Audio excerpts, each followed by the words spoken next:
Alright, good morning everybody. It is Wednesday, the 20th of September. We are still talking about the French Revolution. Man, when I do that, my forehead looks pretty big. We're still talking about the French Revolution. We are now on the next stage where the revolution turns from moderate to radical, back to moderate. Just want to review a few things with you about those stages. So the moderate stage is basically the first 3 to 4 years of the revolution. And this is where they're making some good changes, things like giving people the right to vote, giving them the right to freedom of religion, press, speech, things like that. They passed a declaration of the right of man and of the citizen. I think that's how it goes.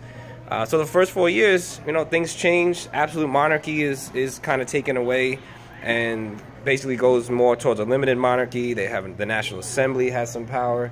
But about 4 years in, from attacks from outside of France, the British, Austria, Prussia are now putting pressure on France. A guy named Robespierre feels like the revolution might be lost. So it enters a new stage called the radical stage, all right, where the reign of terror, dun dun dun, the reign of terror comes about. This is where anyone who they feel is not radical enough, who might not support the revolution, can be arrested. Their famous way of killing people is the guillotine. Head is right off, watch yourself die. Not a good way to go.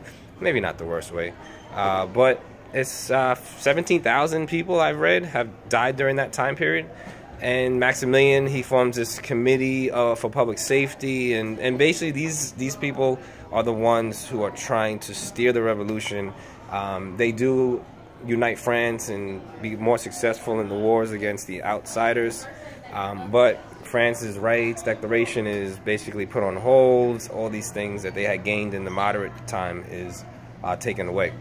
After about a year, finally they decide that this is not going to work, this is too radical, and the man who was responsible for so many deaths is basically the last one killed by the guillotine. And the reign of terror is over. We go back to the moderate stage, and that brings us to where we are today. All right.